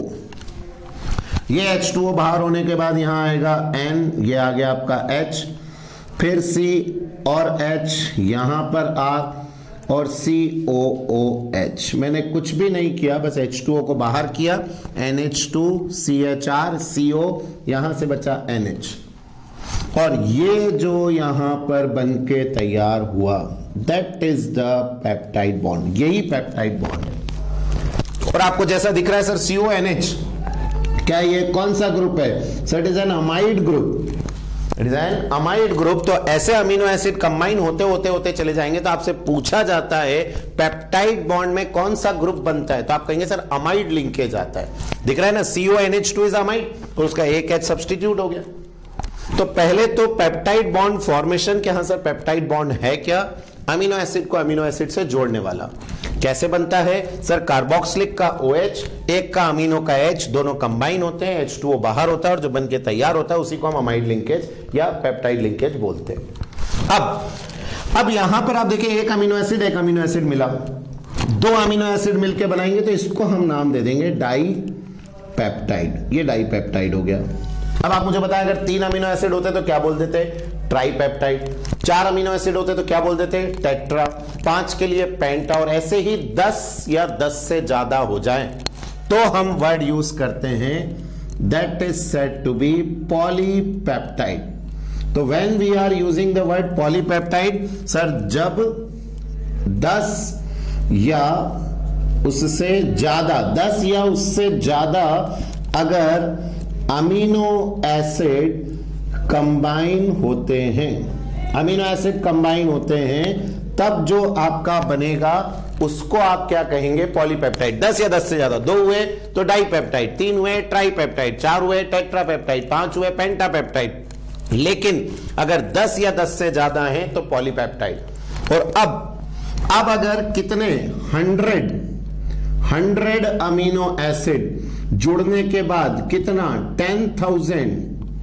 10,000 U से ज्यादा मॉलिक्यूलर मास बनना चाहिए। तो अगर 100 से ज्यादा अमीनो एसिड कंबाइन होते हैं और 10,000 U से ज्यादा का क्या बनता है उसका मास, देन जो बनेगा उसको हम कहेंगे प्रोटीन। तो प्रोटीन और पॉलीपेप्टाइड में अंतर समझ में आ रहा है। पॉलीपेप्टाइड तो आप 10 या 12 15 को भी बोल सकते हैं, but that is not the protein. Protein तभी कहलाएगा जब मिनिमम 100 अमीनो एसिड कंबाइन हो और उनका मास 10,000 से ज्यादा होना चाहिए। लेकिन कई सारे स्पेशल केसेस में, जैसे एक एग्जांपल देता हूं मैं, एक एग्जांपल है वो है इंसुलिन। आपने सुना होगा ब्लड शुगर कंट्रोल करने के लिए काम आने वाला हार्मोन है। इसमें सिर्फ 51 अमीनो एसिड है, इसमें 51, लेकिन फिर भी ये प्रोटीन है। तो उसका रीजन ये आएगा कि अगर कोई प्रोटीन कम अमीनो एसिड में अपने आप को एक डेफिनेट शेप दे देता है, शेप को हम बोलते हैं कन्फर्मेशन, डेफिनेट शेप दे देता है and it is able to perform a particular function, तो कम अमीनो एसिड में भी हम उसको प्रोटीन बोल देते हैं। तो ये एग्जांपल है कि यहां से इंसुलिन 51 अमीनो एसिड का होने के बावजूद भी वो एक प्रोटीन है। बट नॉर्मली प्रोटीन की डेफिनेशन वो है जिसमें 100 अमीनो एसिड से ज्यादा हो और 10,000 डाल्टन से उसका ज्यादा मास होना चाहिए, यू से ज्यादा मास। और बाकी पॉलीपेप्टाइड क्लियर हो गया, डाइपेप्टाइड, ट्राइपेप्टाइड ये समझ में आता है। नाउ अब देखिएगा थोड़ा सा चेंज, अगर मैं इस R की जगह कर दूं H, बोलो ग्लाइसिन, और अगर मैं इस R की जगह कर दूं CH3 तो बोलो एलेनिन। तो यहां पर हम कहेंगे कि कौन कौन कंबाइन हो रहा है। सर एक ग्लाइसिन कंबाइन हो रहा है एक एलेनिन से, और ये जो बनेगा उसका नाम हो जाएगा ग्लाएला। तो ग्लाएला समझ में आया? तो कभी क्वेश्चन आ जाए बोर्ड एग्जाम में एक्सप्लेन ग्लाएला, तो उन्होंने इनडायरेक्टली आपसे पेप्टाइड बॉन्ड ही पूछा है, बस आपको यहां R की जगह H और ये R की जगह CH3 करके ये बना के देना होगा। तो ये थोड़ा थोड़ा चीजें आपको आना चाहिए कि यहां से ग्लाइसिन क्या है, एलेनिन क्या है, जितना भी पढ़ाया गया है। मोनोमर समझ में आ रहा है, किस तरह का पॉलीमर है protein. Sir it is condensation polymer. क्यों? क्योंकि इसमें से वाटर रिमूव होता है। क्या बनता है? सर इसमें अमाइड लिंकेज। क्या हम इसको कह सकते हैं कि it is an example of polyamide? तो आपका जवाब होगा हां सर बिल्कुल कह सकते हैं। क्या डाइपेप्टाइड क्लियर है? जब 2 अमीनो एसिड मिले, ट्राई में 3, टेट्रा में 4 और पॉलीपेप्टाइड में 10 या 10 से ज्यादा हो। प्रोटीन आप तभी कहेंगे जब मिनिमम 100 और उसका मास 10,000 से ज्यादा हो। लेकिन अंडर स्पेशल कंडीशन कम अमीनो एसिड वाले को भी प्रोटीन कह सकते हैं, बस उसका एक पर्टिकुलर कंफर्मेशन, उसका एक स्ट्रक्चर होना चाहिए and able to perform a particular function. तो बहुत इंपॉर्टेंट टॉपिक पेप्टाइड बॉन्ड। अभी हमने अमीनो एसिड को कंबाइन करके प्रोटीन बनाया, ठीक। पहले जब हमने इंट्रोडक्शन किया तो अमीनो एसिड को क्लासिफाई किया, acidic, basic, neutral, essential, non essential, semi essential. अब क्योंकि अमीनो एसिड से मिलके क्या बन चुका है? प्रोटीन। तो हमारा नेक्स्ट टॉपिक जो है वो है क्लासिफिकेशन ऑफ प्रोटीन। और हम प्रोटीन को पहला अलग अलग टाइप से, हर बार क्लासिफिकेशन का कोई ना कोई बेसिस होता है, मैं कई बार बोल चुका हूं। तो इस बार जो बेसिस है प्रोटीन के क्लासिफिकेशन का वो है उनका मॉलिक्यूलर स्ट्रक्चर, कि जब अमीनो एसिड कंबाइन होके प्रोटीन बनाते हैं तो उसका स्ट्रक्चर कैसा बनता है। अगर अमीनो एसिड कंबाइन होके कुछ इस तरह से थ्रेड लाइक स्ट्रक्चर बनाते हो, thread like, then it is said to be fibrous. जैसे आपकी मसल्स, इनमें मसल्स में फाइबर्स होते हैं, धागे होते हैं। तो अगर अमीनो एसिड कंबाइन हो रहा है और स्ट्रक्चर कैसा आ रहा है? Thread like, then it is fibrous. और अगर स्ट्रक्चर कुछ इस तरह का आ रहा है, लाइक अ स्पीयर, स्पीरॉइडल, गोल स्ट्रक्चर बन रहा है, then it is said to be globular. तो पहले आपको 2 तरह के स्ट्रक्चर क्लियर होंगे कि हाँ सर अगर धागे जैसा थ्रेड लाइक बन रहा है, long thread, then it is fibrous. और अगर स्फेरिकल बनता है तो ग्लोब्यूलर। नाम से क्लियर है, ग्लोब्यूलर मतलब गोल एंड फाइब्रस मतलब धागे जैसा। देखते हैं दोनों में क्या है। It's very important, board exam में क्वेश्चन कई बार आ चुका है, difference between fibrous and globular protein. तो देखिए क्या है, this type of protein consist of linear thread like molecule. ये देखिए thread like molecule which tends to lie side by side to form the fibre. तो देखिए साइड बाय साइड समझ में आ रहा है, एक दूसरे के साथ साथ रहते हैं ताकि ये धागे जैसा बना ले, टू फॉर्म द फाइबर्स। और यहां अगर हम बात करेंगे तो in this type of protein the molecules are folded together into compact unit forming spheroidal shape, sphere shape इसमें बना लेंगे। तो अगर ऐसा धागे जैसा बनाते हैं तो फाइब्रस, और अगर गोल बनाते हैं स्पीयर जैसा तो स्फीरॉइडल या ग्लोबुलर प्रोटीन। दूसरा, ये तो पहला हो गया, हाँ सर, धागे जैसा हो गया, गोल हो गया। सेकेंड जो इंपॉर्टेंट है, इनमें these molecule are held together by hydrogen and disulphide bond and they are very very strong. तो फाइब्रस वाले बहुत स्ट्रॉन्ग होते हैं, मतलब खिंचाते नहीं है ज्यादा, और उसका रीजन है उनके बीच में बहुत ज्यादा स्ट्रॉन्ग हाइड्रोजन और डाइसल्फाइड बॉन्ड होना। इसमें भी होता है, this also in globular protein are also held together by hydrogen bond, लेकिन ये वीक होते हैं। They are internal hydrogen bond, but ये इतना स्ट्रॉन्ग नहीं होता है जितना फाइब्रस के अंदर है। तो दोनों के अंदर बॉन्ड का डिफरेंस क्लियर हो गया, ये स्ट्रॉन्ग है वो वीक है, इसमें डाइसल्फाइड भी है इसमें नहीं है, और इसमें हाइड्रोजन जो है वो इंटरमोलिकुलर होता है बट उसमें इंटरनल पाया जाता है। एंड ये जो प्रोटीन है, this protein are generally insoluble in water, पानी में नहीं घुलते हैं, जबकि ये सॉल्युबल इन वाटर है। एग्जांपल से बताते हैं, जैसे इंसुलिन, एल्बुमिन, ये सब आपके ब्लड में चल रहे हैं, वो ब्लड तो पूरा सॉल्युबल है, नहीं तो गाढ़ा होकर कहीं भी फंस जाएगा। तो ये सब पानी में सॉल्युबल होते हैं, एग्जांपल इंसुलिन, एल्बुमिन, और ये देखिए एग्जांपल में keratin, that protein is present in hairs, ये जो हेयर है, ये जो आपके नेल्स हैं, प्लस आपके जो आपने देखा होगा कई सारे कैटल्स में, गाय बैल के अंदर जो हॉर्न होते हैं, सिंग जो उनके बने हुए थे, वो भी इसी प्रोटीन के हैं, केराटिन। तो they are not soluble in water. Myosin is our muscle fibre, ये जो मसल्स के अंदर प्रोटीन है दैट इज द मायोसिन। तो अगर मसल को भी पानी में डाल देंगे तो भी नहीं घुलेगी, हॉर्न को डाल देंगे, नेल्स को डाल देंगे वो भी नहीं घुलेंगे। तो ये जो प्रोटीन है they are insoluble in water, जबकि एल्बुमिन, ग्लोबुलिन ये आसानी से पानी में घुल जाता है। तो पहला जो हम क्लासिफिकेशन पढ़ रहे हैं प्रोटीन का, काय के बेसिस पे, on the basis of its molecular structure, तो एक है कि वो लीनियर है, एक है वो गोल है। लीनियर वाले के केस में जो बॉन्ड है वो स्ट्रॉन्ग है, बट ग्लोबुलर में स्ट्रॉन्ग नहीं है, और शेप जो है ये इसका सबसे इंपॉर्टेंट, थ्रेड लाइक और globular, that is the spheroidal. Clear first difference.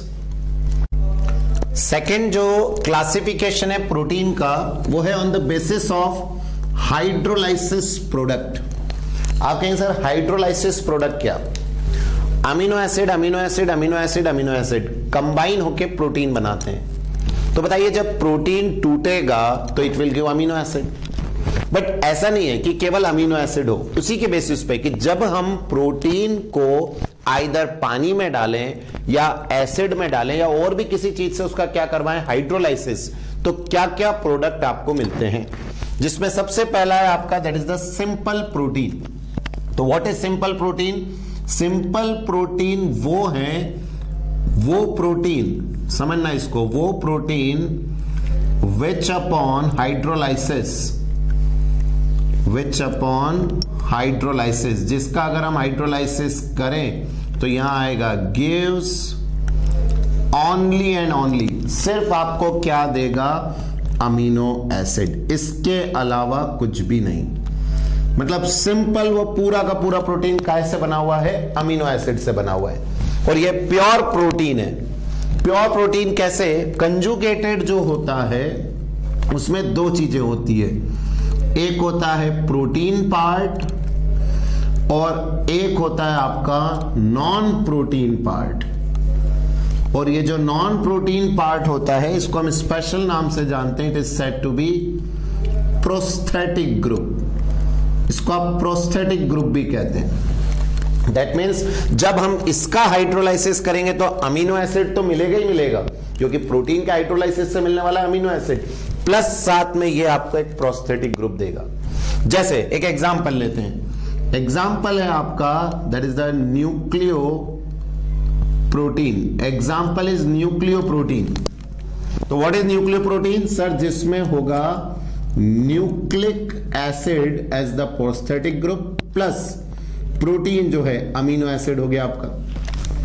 मतलब जब आप इस न्यूक्लियो प्रोटीन का हाइड्रोलाइसिस करेंगे तो आपको न्यूक्लिक एसिड, और न्यूक्लिक एसिड अगर आपको नहीं मालूम हो तो डीएनए आरएनए को हम न्यूक्लिक एसिड बोलते हैं। तो न्यूक्लिक एसिड और प्रोटीन आपको मिलने वाला है। सिमिलरली जब हम न्यूक्लियो प्रोटीन की जगह क्या यूज करते हैं word, that is the glycoprotein. तो अब आपको मालूम होना चाहिए sir glyco is a word for glucose. तो यहां प्रोस्थेटिक ग्रुप कौन हो गया, ग्लूकोज प्लस प्रोटीन। मतलब on hydrolysis glycoprotein will give amino acid with glucose. ऐसे ही हमारे पास होता है वर्ड लाइपोप्रोटीन। तो अब आप समझ जाएंगे, हाँ सर व्हाट इज लाइपोप्रोटीन, जिसमें क्या होगा, lipid is the prosthetic group, lipid मतलब फैट्स प्लस प्रोटीन आपका आ जाएगा। एंड एक और अगर मैं वर्ड यूज करता हूं विच इज फॉस्फोप्रोटीन, तो phospho is a word from phosphorus, तो यहां पर आपका आ गया फॉस्फोरस विथ प्रोटीन। तो ऐसे करके ये बनता है। तो आपको उम्मीद है अब ये और इजी हो रहा होगा कि हाँ सर ये वो अमीनो एसिड वो प्रोटीन है जिनको जो बनते वक्त सिर्फ और सिर्फ काय से कंबाइन हुए, amino acid, amino acid, amino acid, amino acid, amino acid, simple amino acid combine होकर प्रोटीन बनाते हैं। तो बताइए जब हम उनको हाइड्रोलाइसिस करेंगे तो they will give only amino acid, but जो कंजुगेटेड है उनमें एक और ग्रुप लगा हुआ रहता है non protein part which is prosthetic group, तो उनके हाइड्रोलाइसिस से अमीनो एसिड के साथ प्रोस्थेटिक ग्रुप निकलेंगे। तो ये तो दो हो गए आपके simple protein, conjugated protein. Third जो आता है जिसका नाम है डिराइव्ड प्रोटीन, डिराइव्ड प्रोटीन, ये कब मिलते हैं, तो they are obtained from partial hydrolysis of protein, protein के ही हाइड्रोलाइसिस से ये मिलेगा, from partial hydrolysis of protein, जिसमें आपका क्या आ जाएगा, जैसे प्रोटीन इसका अपन ने डाइजेशन किया, इट विल फॉर्म प्रोटियोसस, प्रोटियोसस से मिलता है पेप्टॉन्स, पेप्टॉन्स प्रोटियोसस सब एक ही है, and it will form then polypeptide, मतलब ये टोटल पूरा अमीनो एसिड नहीं बना। जैसे क्या होता है प्रोटीन जब टूटेगा तो आपको मालूम है सर उसका मोनोमर कौन है, अमीनो एसिड, बट ऐसा हर बार नहीं होता है कि प्रोटीन का हाइड्रोलाइसिस हुआ और सीधा अमीनो एसिड बन गया, उसके बीच में भी ये भी प्रोडक्ट बन सकते हैं, मतलब छोटे अमीनो एसिड वाले। और आपको ये भी मालूम है जब तक 100 नहीं होंगे अमीनो एसिड आप प्रोटीन नहीं कहेंगे। तो what they are said to be फिर पॉलीपेप्टाइड, पेप्टॉन्स, ये सब। तो ये थर्ड टाइप के हो गए, डिराइव्ड, प्रोटीन से निकला हुआ, क्योंकि प्रोटीन का आपने हाइड्रोलाइसिस किया but it will not give amino acid, कई बार वो उसके बीच के प्रोडक्ट देता है जिसमें 10, 20, 15 अमीनो एसिड होंगे। तो 3 तरह के अमीनो आपके प्रोटीन काय के बेसिस पे हाइड्रोलाइसिस, मतलब आप जब इनको ब्रेक करेंगे आइदर विद एसिड और वाटर तो वो क्या आपको देता है, केवल amino acid, simple amino acid with prosthetic, conjugated, और अगर प्रोटीन के ही हाइड्रोलाइसिस से कुछ बनेगा तो डिराइव्ड प्रोटीन। तो क्लियर दोनों क्लासिफिकेशन।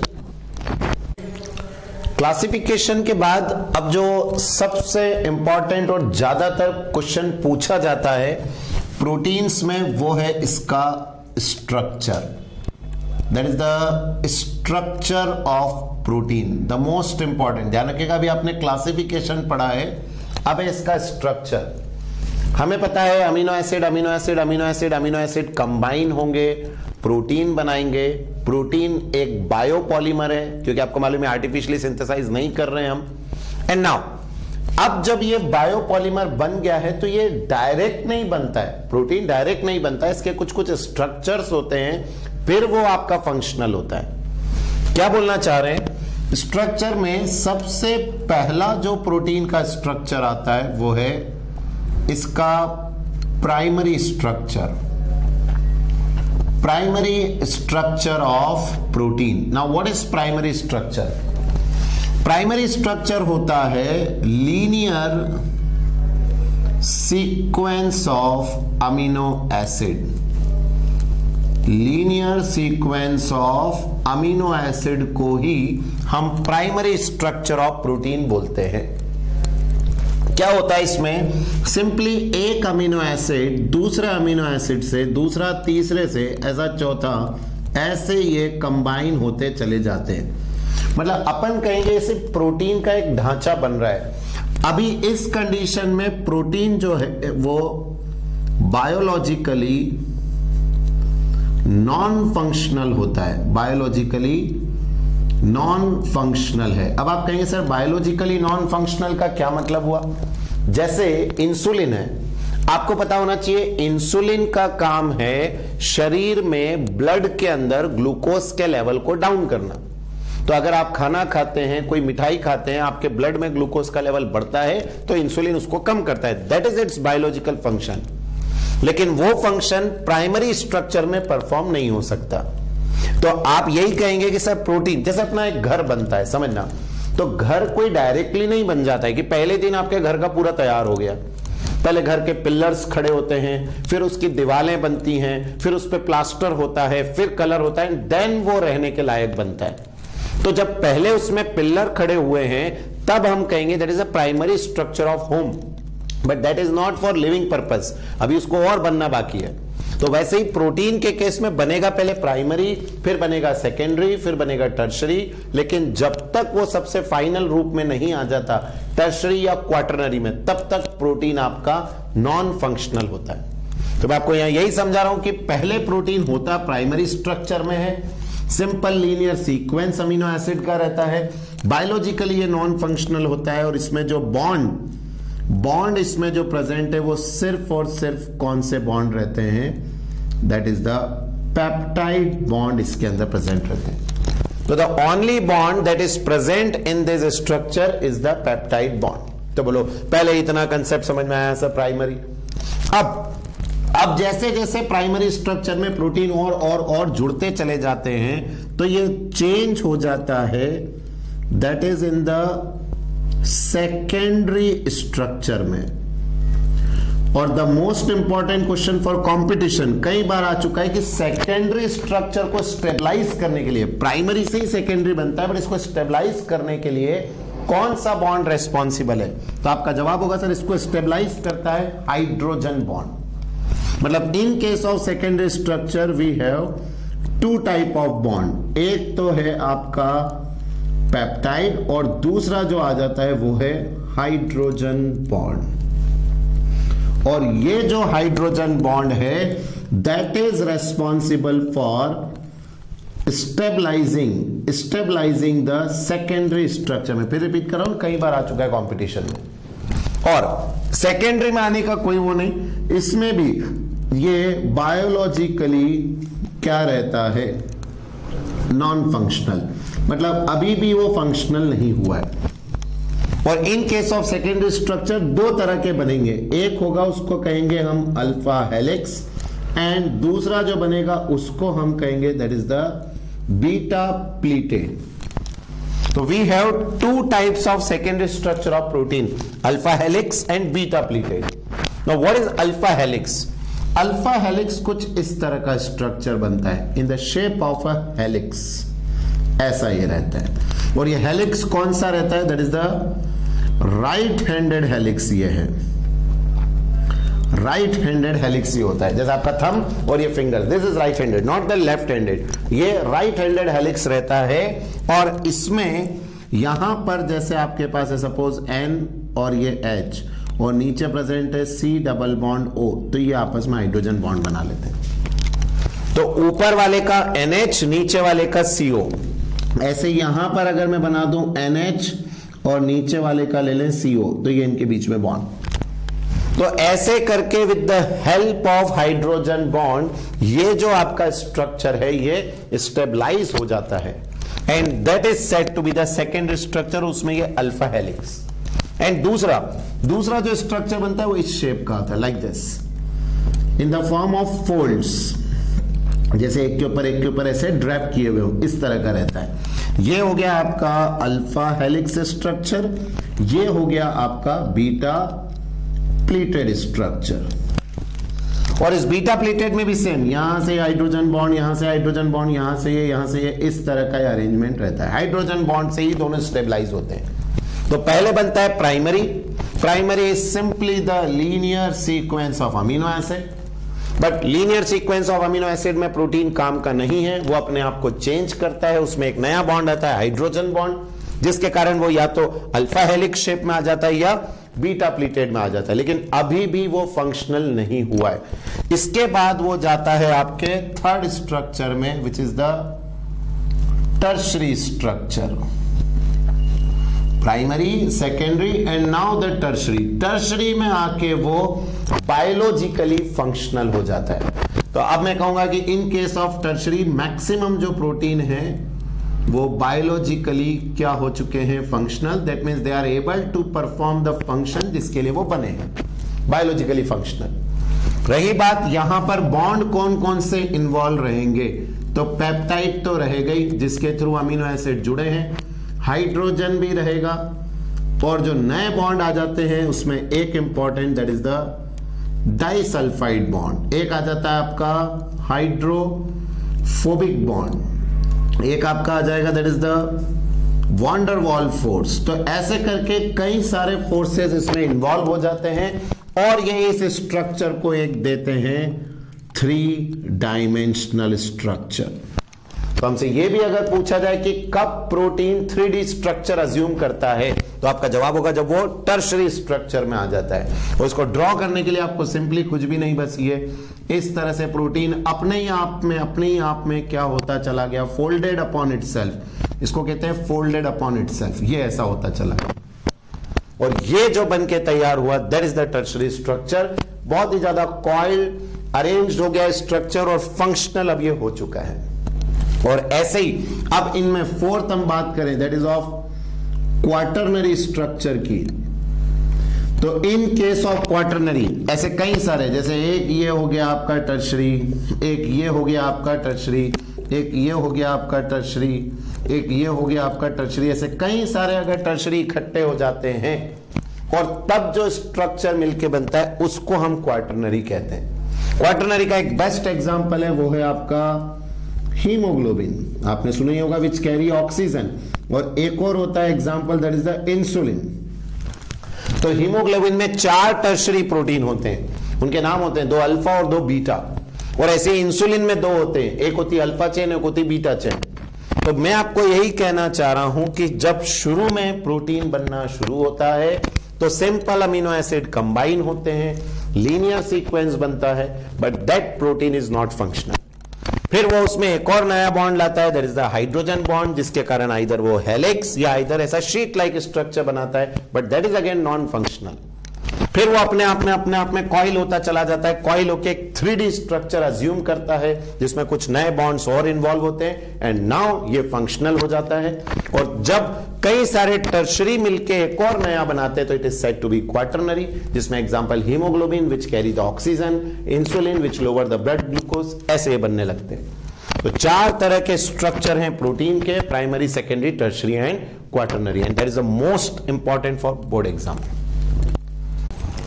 नाउ अगला टॉपिक जो हमारा प्रोटीन में है वो है डीनेचुरेशन ऑफ प्रोटीन।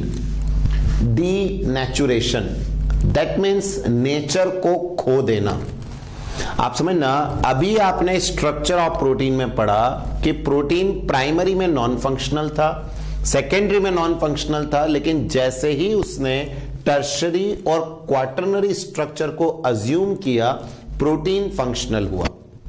अब डीनेचुरेशन का मतलब इसका जस्ट उल्टा हो गया कि उसने अपना नेचर खो दिया।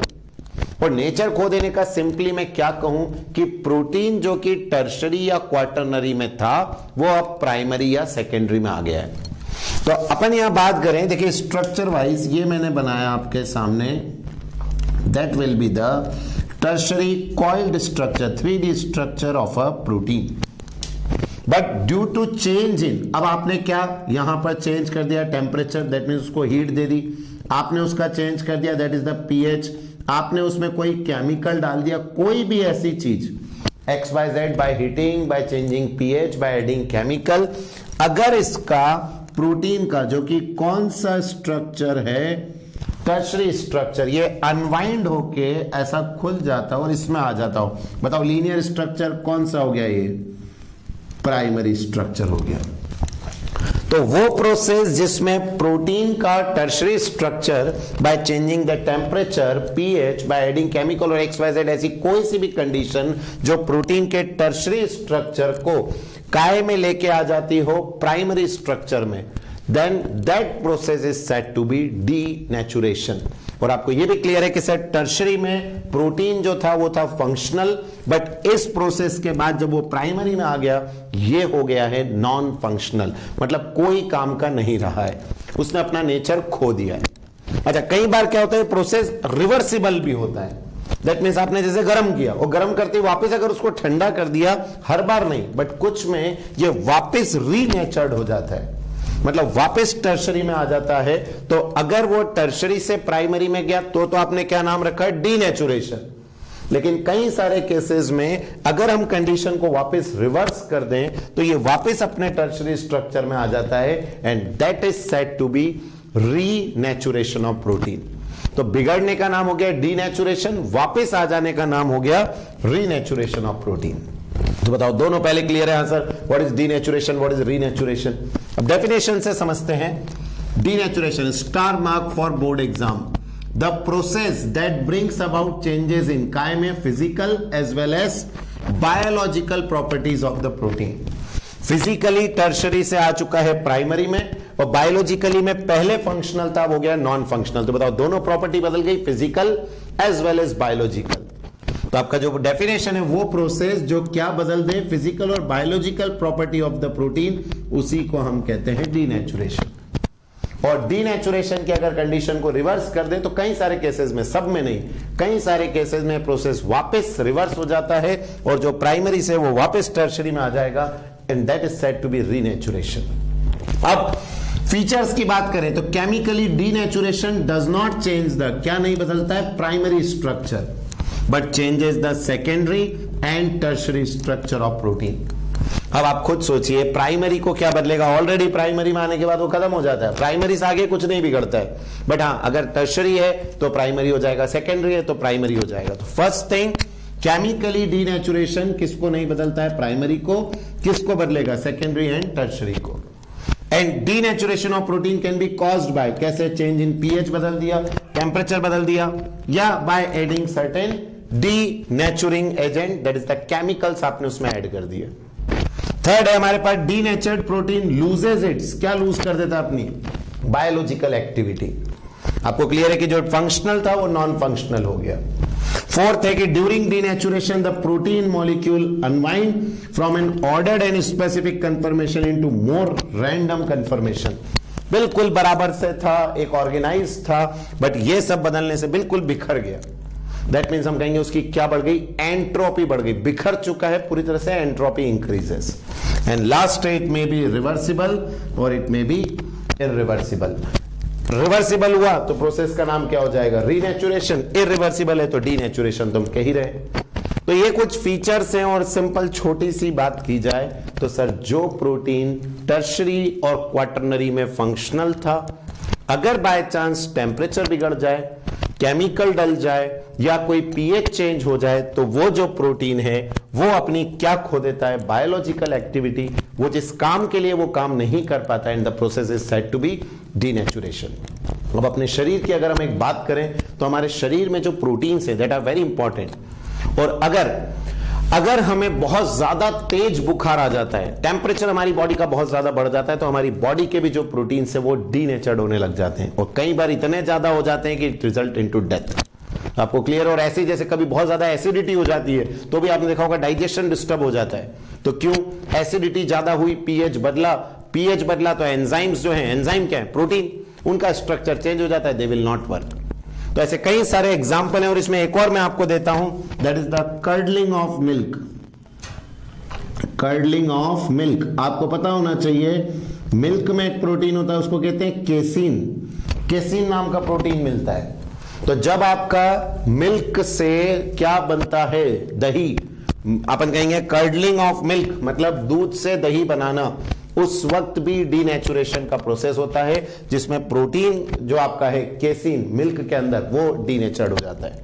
और ऐसे आप बॉइल्ड अंडा तो खाते ही होंगे, अंडे में एक प्रोटीन होता है उसका नाम है एल्बुमिन। अंडे में जो प्रोटीन है वो है एल्बुमिन, और इस एल्बुमिन का डीनेचुरेशन हो जाता है जब आप अंडे को बॉईल कर देते हैं, या आप अंडे से ऑमलेट बना देते हैं तो गर्म किया, पूरा बिखर जाता है, उसका स्ट्रक्चर खत्म हो जाता है। तो आपको क्लियर है कि यहां sir on hitting the egg albumin get denatured, curdling of milk में casein get denatured.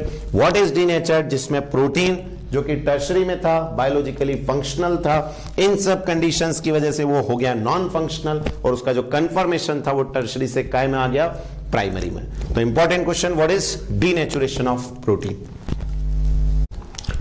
Now protein का क्लासिफिकेशन, स्ट्रक्चर, पेप्टाइड बॉन्ड सब समझने के बाद अब प्रोटीन का लास्ट आता है, वो है फंक्शंस क्या है प्रोटीन के, बायोलॉजिकल फंक्शन प्रोटीन, मतलब हमारे शरीर में ये क्या काम करता है।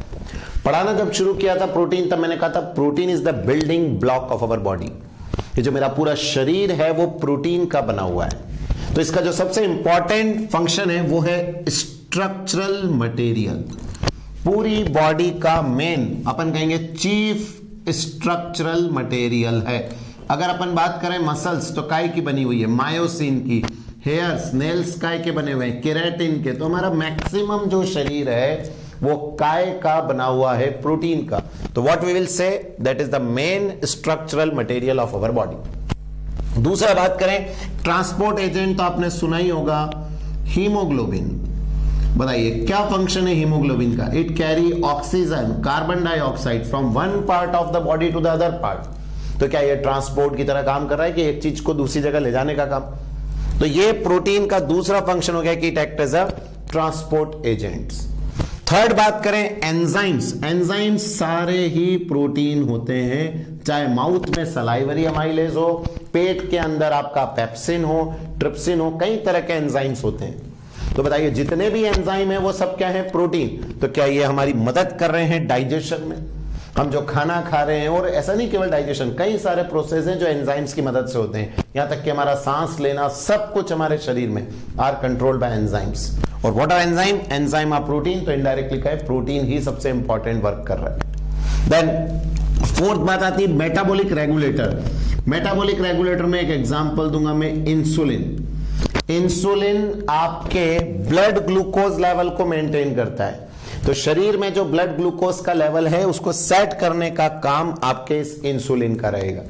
तो इंसुलिन क्या है? Insulin is a protein. मैंने अभी बताया था 51 अमीनो एसिड का। तो ऐसे कई सारे प्रोटीन हैं जो हमारे शरीर में मेटाबॉलिक रेगुलेटर, हमारे अंदर जो मेटाबॉलिज्म हो रहा है, ये जो शुगर लेवल है, थायराइड लेवल है, सब मेटाबॉलिक रेगुलेटर्स कहलाते हैं। तो ये सब अगेन कौन कंट्रोल कर रहा है? आपका प्रोटीन। और लास्ट है एंटीबॉडीज। एंटीबॉडीज में आता है आपका प्रोटीन ग्लोब्यूलिन, जिससे हमारे शरीर में कोई भी इंफेक्शन होता है तो उससे लड़ने की जो ताकत डेवलप होती है, एंटीबॉडीज जो डेवलप होती हैं, उनके लिए भी हमें प्रोटीन की जरूरत होती है। तो आपने देखा है ऐसे मेन बहुत सारे फंक्शन है प्रोटीन के। हम लोग मेन फंक्शन यहां डिस्कस कर रहे हैं कि प्रोटीन हमारा शरीर बनाता है, कई जगह ट्रांसपोर्टेशन का काम करता है। सारे एंजाइम जो चाहे डाइजेशन, रेस्पिरेशन, सारे इंपॉर्टेंट प्रोसेस में जो एंजाइम्स काम आ रहे हैं, they are made up of protein. ये हमारे शरीर में मेटाबॉलिक रेगुलेटर का भी काम करता है। और प्लस एंटीबॉडीज जो बनती हैं, जिसको हम कहते हैं इम्यूनोग्लोबुलिन, उसमें भी प्रोटीन ही काम आता है। तो हमने प्रोटीन का पूरा पार्ट समझ लिया। ये हमारा टॉपिक कंप्लीट हो गया। दैट इज द बायोमोलिक्यूल्स के अंदर प्रोटीन।